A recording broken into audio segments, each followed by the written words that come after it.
기도의 제목들이라는 제목으로 말씀을 나누고자 합니다. 기도의 형식들을 가지고 뭐 이렇게 기도하느니 저렇게 기도하느니 말들이 많습니다. 그런데 여러분, 중요한 것은 형식이 아닙니다.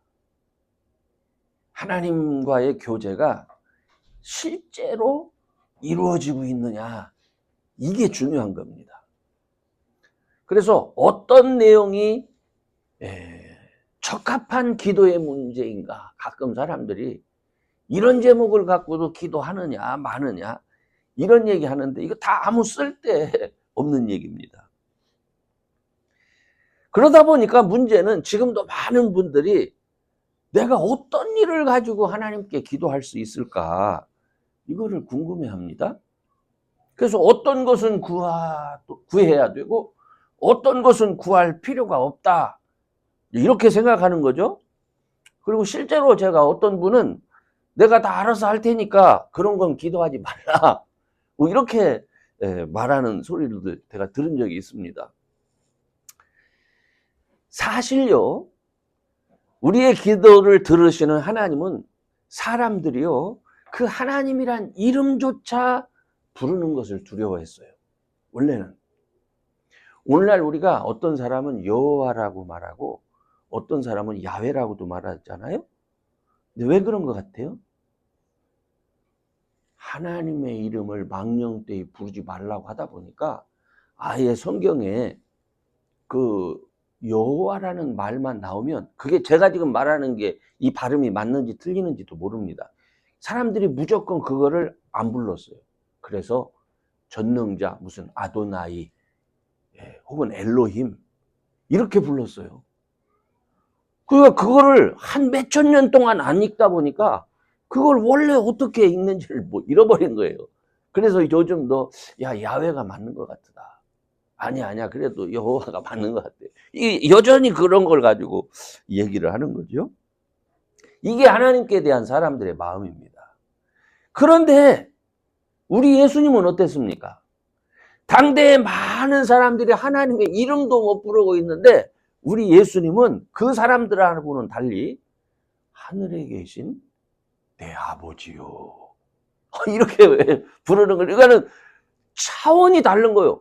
크고 두렵고 멀리 계시며 우리가 가까이 할 수 없는 그런 하나님이 아니라 예수님은 늘 나와 함께 계시는 하늘에 계신 내 아버지요, 이렇게 말씀한 거예요. 이게 얼마나 그 의미하는 바가 다릅니까? 그렇잖아요. 우리는 예수님 당시의 지도자들처럼 가끔 오늘날 많은 분들은 하나님을 크고 두려운 분으로 그렇게 여깁니다.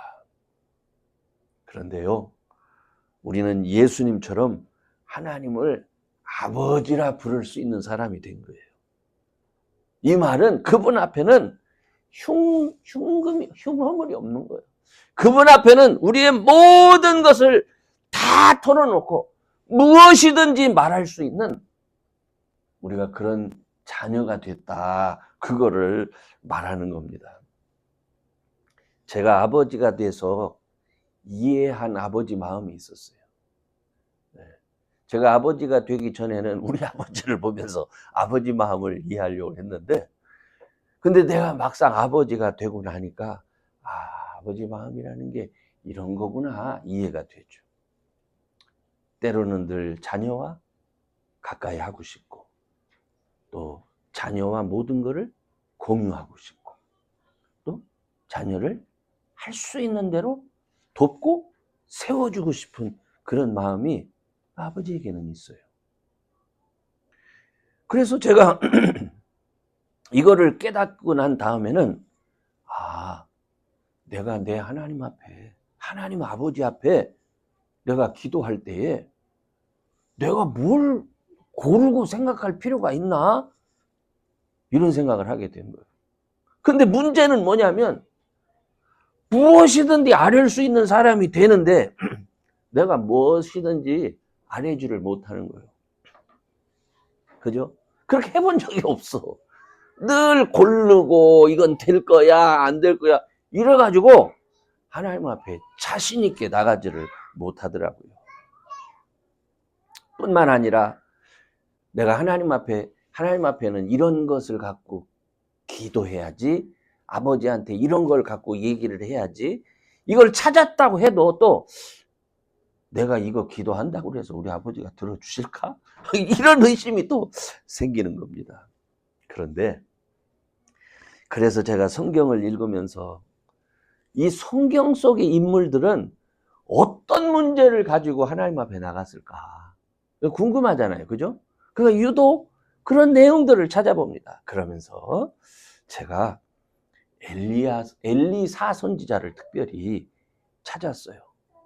그래서 저는 많은 신뢰들이 있지만은 먼저 이 엘리사에게 찾아갔던 사람들 세 부류의 사람을 여러분들한테 소개하려고 합니다. 열왕기하 2장에 어떤 마을이 있었는데 지리적으로는 너무너무 좋아요. 그런데 그 좋은데 물이 좋지 않아요.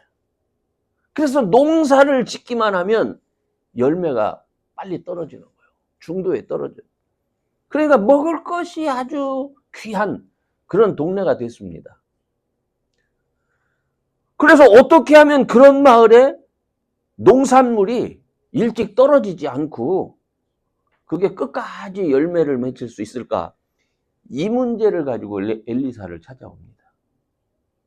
여러분, 과실나물에 열매가 빨리 떨어지는데 그거 뭐 땅이 나쁘다든지 그래서 그랬겠지, 그거를 하나님 앞에 나가서 이 문제 해결해 달라고 기도할 필요 있습니까? 여러분 같은 건 어떻습니까? 여러분 뒤에 나무 심어 놓은 게 이게 자꾸 빼짝빼짝 말라가는데 그런 거 가지고 기도하겠습니까? 상식적으로 그죠? 기도 안 하겠죠? 근데 그 문제를 엘리사가 듣고 치료해 줍니다. 또 왕하 4장에 보면 어떤 일을 가지고 하나님의 사람을 찾아오냐면 아들이 둘이 있는 과부가 찾아와요. 이 사람의 남편은 엘리사의 제자였는데 중간에 일찍 죽었어요. 그러다 보니까 아마 그 사람이 빚을 좀 얻어서 썼던 것 같아요. 남편이 죽으니까 채권자가 와가지고 야, 빚 갚어. 만약에 빚을 갚을 수가 없으면 네 두 아들 내가 데려가서 내가 종을 삼아야 되겠다. 빚 대신 네 두 아들 데려다가 써야 되겠다 하는 얘기죠.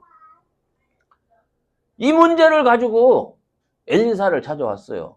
내가 빚이 이만큼이 있는데 내가 도저히 빚을 갚을 수가 없어갖고 내가 채권자한테 우리 아들 지금 뺏기게 생겼다. 여러분 어떻습니까? 상식적으로 하나님 앞에 이런 거 가지고 기도하시겠습니까?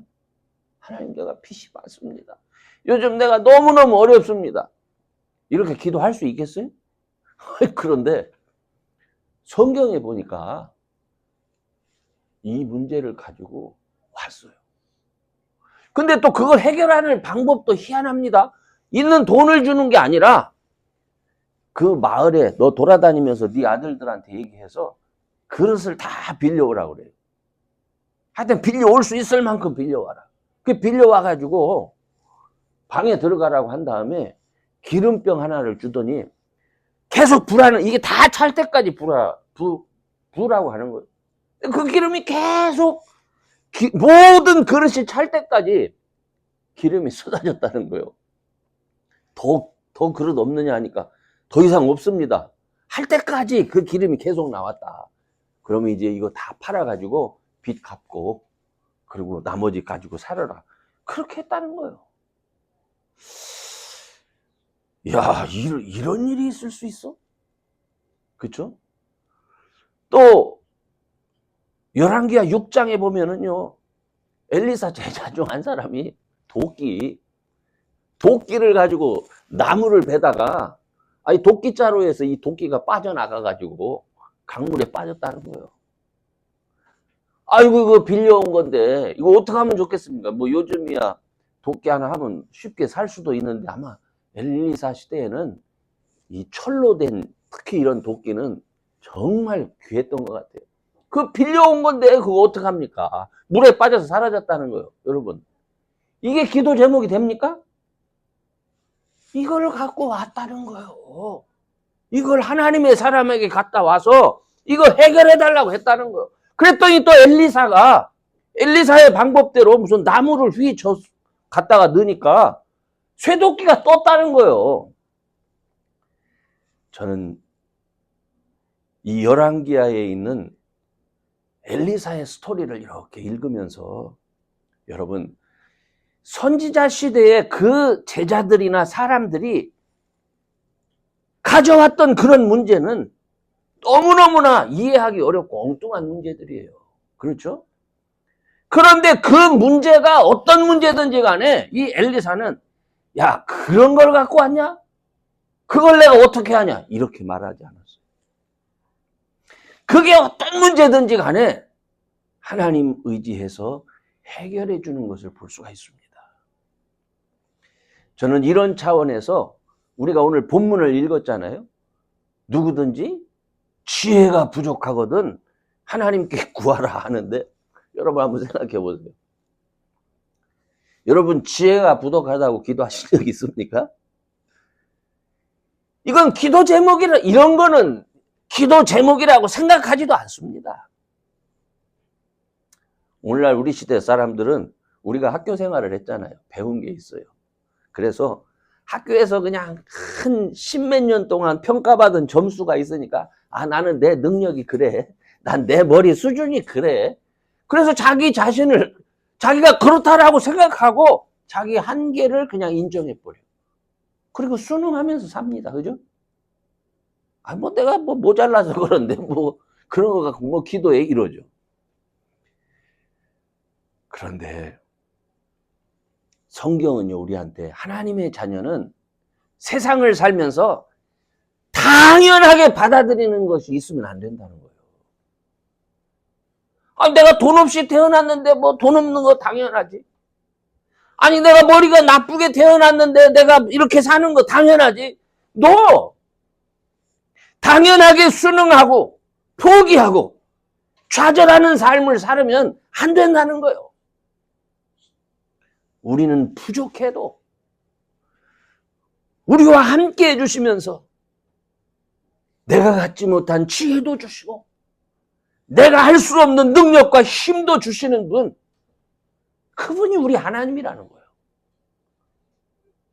그래서 저와 여러분은 그 하나님 앞에 나아가 기도하면서 그분에게 감사하고 찬송하고 영광 돌리는 삶을 살 수 있어야 된다는 거예요.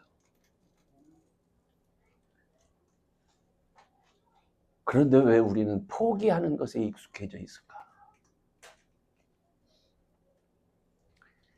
이스라엘 사람들이 그들 주변에서 일어나고 있는 모든 문제를 해결하기 위해서 엘리사 선지자에게 나와서 이렇게 요청하잖아요. 아니 물이 나빠가지고 나무 열매가 많이 떨어집니다. 그럼 어떡하라고? 아니 그 문제를 가지고 나와도 우리가 어떻게 해야 돼? 함께 기도할 수 있는 믿음을 회복해야 돼요. 아니 내가 빚이 많아서 살기가 너무 고통스럽고 힘듭니다. 그 문제도 아니 어떡하라고? 이게 아니라 하나님 앞에 내어놓고 기도할 수 있어야 된다는 얘기예요. 아멘? 아니 쇠도끼가 물에 빠져서 찾을 수가 없다니까요. 그래서 어떡하라고가 아니라 상식으로 생각하는 게 아니라 그 문제를 가지고 기도할 수 있는 이런 마음이 회복돼야 되는 거예요. 우리는 하나님의 자녀들입니다.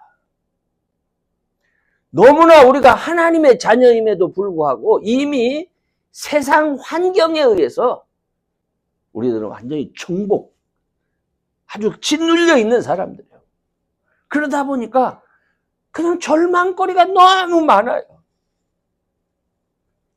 그런 절망의 장애물들을 걷어내기 위해서 하나님께서 예수님을 우리에게 보내주신 거예요. 그리고 예수님을 보내주셔서 우리를 구원하시면서 예수님이 우리에게 가르쳐 주신 믿음이 뭐냐? 할 수 있거든이 무슨 말이냐?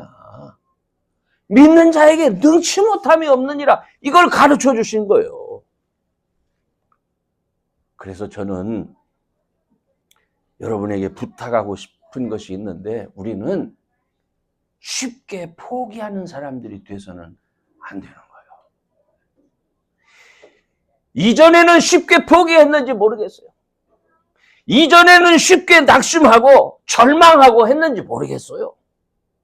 그러나 우리가 믿음의 사람이 되고 난 후에는 그냥 세상이 우리에게 입력한 대로, 그래, 그냥 그렇게 살 운명이야, 이렇게 하지 마시고 그것을 이겨내고 그것을 극복해낼 수 있는 그런 기도의 사람이 되시기를 주의 이름으로 축원합니다. 아멘. 네.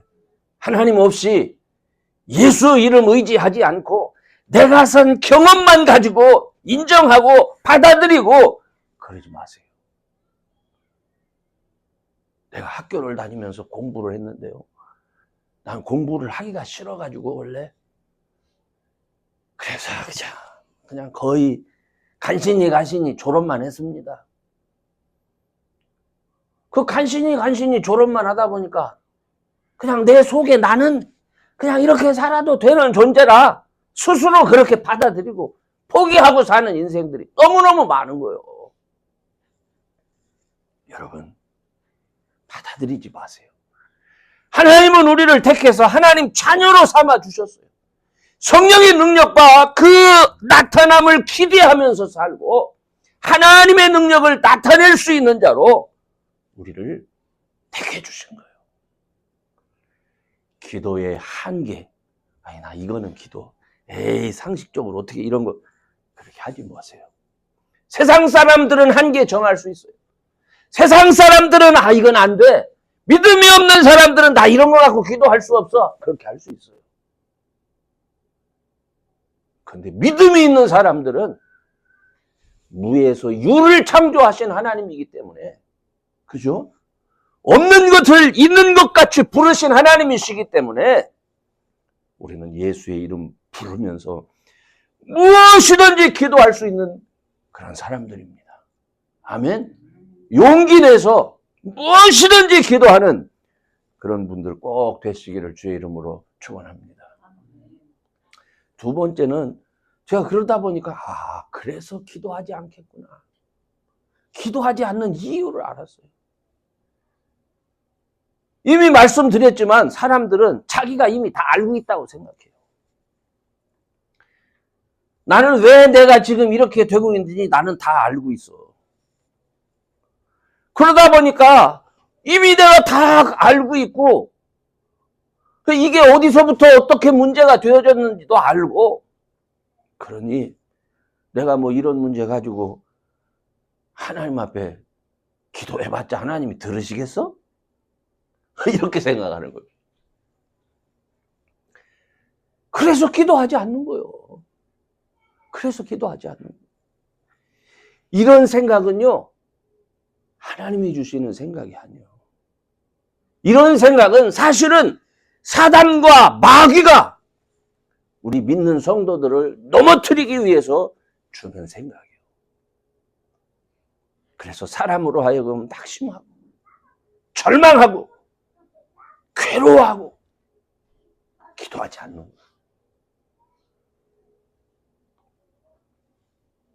어떤 분들은 나는 내 죄가 너무 커서 내가 기도해봤자 하나님이 안 들어주셔, 이렇게 생각하는 분도 있습니다. 실제로 내가 오래 기도해봤는데 내가 기도하는 거 안 들어주셔. 참 안타까운 일이죠.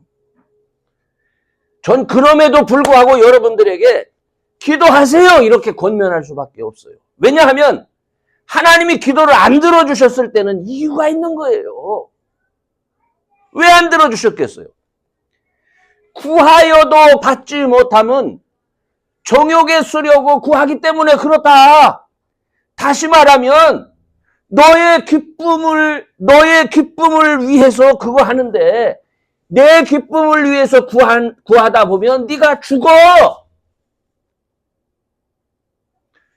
너 죽지 않도록 하기 위해서, 너를 구원하기 위해서 하나님은 그 문제에 대해서 그의 기도를 들어줄 수 없다는 거예요.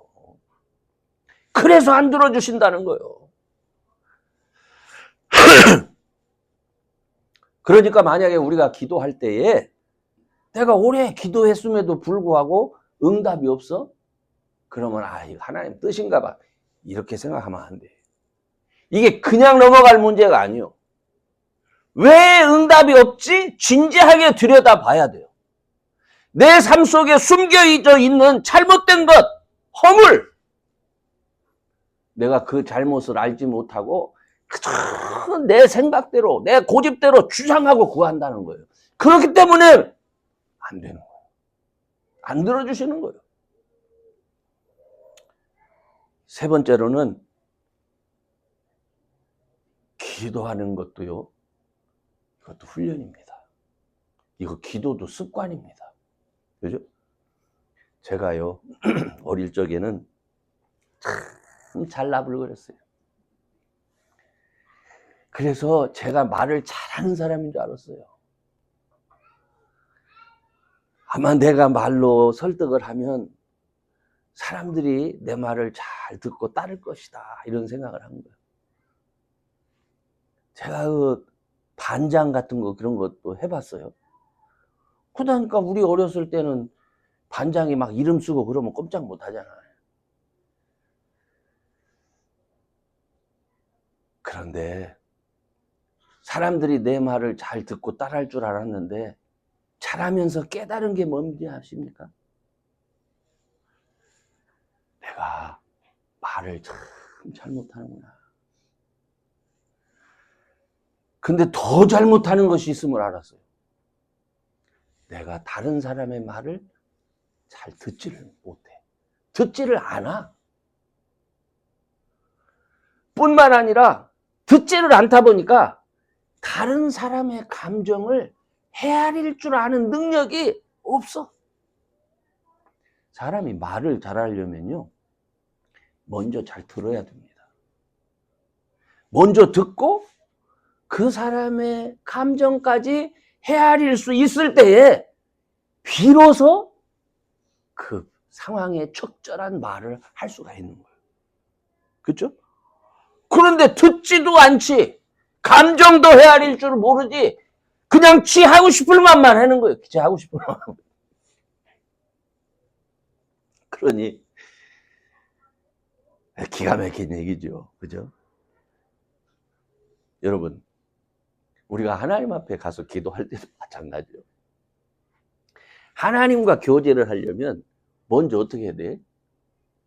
하나님의 말씀을 잘 들어야지요. 그죠? 그리고 하나님이 내가 죄가 있음에도 불구하고 그래도 나를 이렇게 사랑하시는구나. 하나님이 날 구원하시기 위해서 이렇게 애쓰시는구나 하는 것을 알면요, 하나님 앞에 나아가서 구하는 게 두렵지 않습니다. 그죠? 그러니까 정말 필요한 기도를 할 수 있게 되는 거예요. 그런데 들을 줄을 몰라. 하나님의 마음도 이해가 안 돼. 그냥 가서 나 하고 싶은 얘기만 하는 거예요. 나 하고 싶은 얘기. 답답하죠. 답답해. 그러나 여러분, 제가 목회자로 생활하면서 깨달은 게 있어요. 그럼에도 불구하고 되게 말도 못하고 기도도 못해, 말도 안 되는 기도를 하는 거예요. 그런데도 불구하고 하나님은 그 기도를 듣기를 원하신다는 걸 알았어요. 정말 기가 막히지 않습니까? 사람들은 너 왜 그렇게 기도하냐, 그 말도 안 된다, 니를 알아야지, 그래가면서 또 기도를 못하게 하는데, 근데 놀라운 것은 하나님은 그럼에도 불구하고 그 어린 자식의 기도를 듣기를 원하신다. 기도를 잘하느니 기도를 못하느니 이런 말 신경 쓰지 마세요. 하나님은 여러분의 모든 것을 이미 다 알고 계십니다. 그러니까 중요한 것은 기도하는 거예요. 하나님, 저도 저를 잘 모르겠어요. 그렇지만 하나님, 저 도와주세요. 저 구해주세요. 아멘. 어떤 이유로도 기도를 제한하는 어리석은 자가 되지 마세요. 하나님은 사람이 판단하고 측량할 수 있는 그런 분이 아니에요.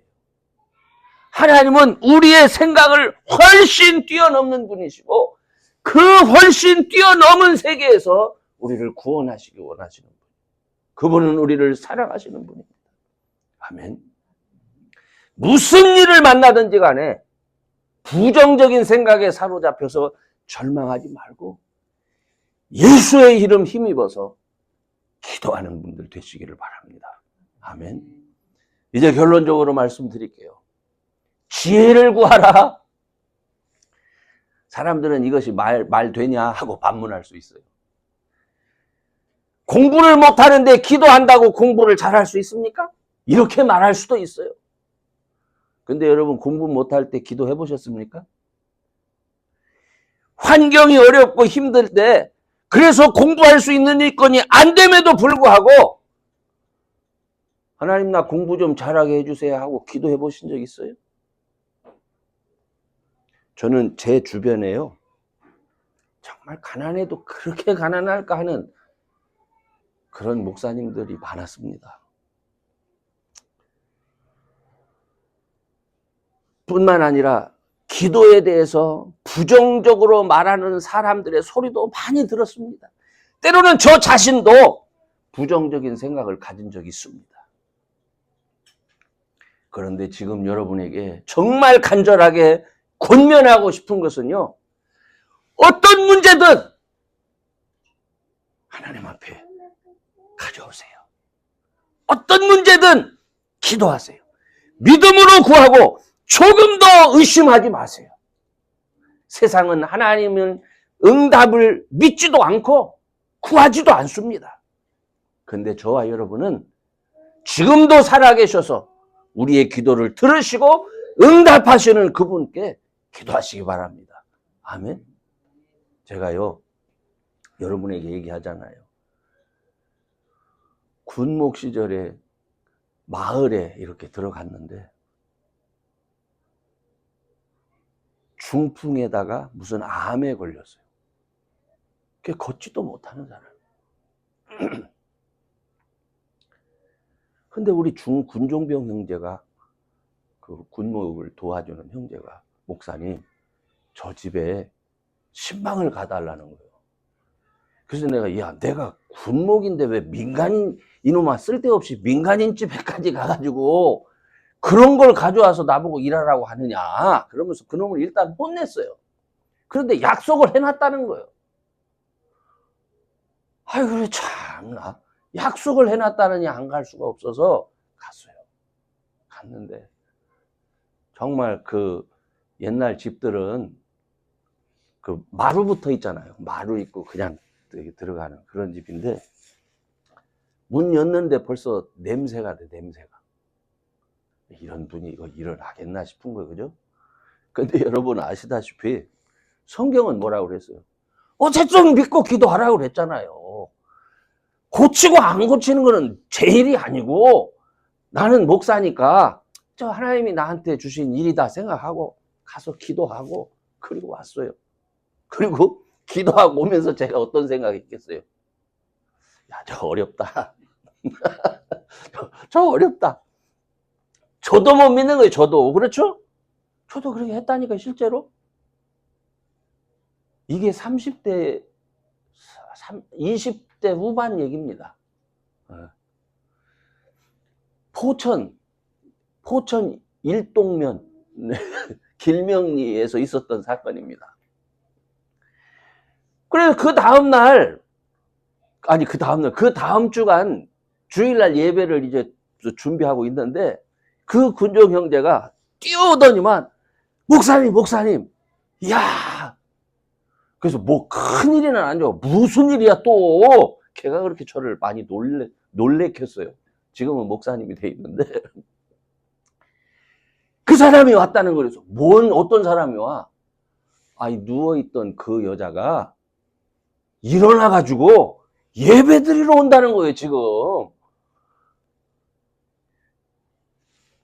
누가 놀랬겠습니까? 예배 드리러 오는 그 여자가 놀랬겠습니까? 죽어가던 사람이 일어나가지고 온다는 그 얘기를 듣고 제가 놀랬겠습니까? 제가 놀랐어요, 제가. 이야, 어떻게 이런 일이 있을 수 있지? 하나님이 하시는 거예요. 하나님이 하시는 거예요.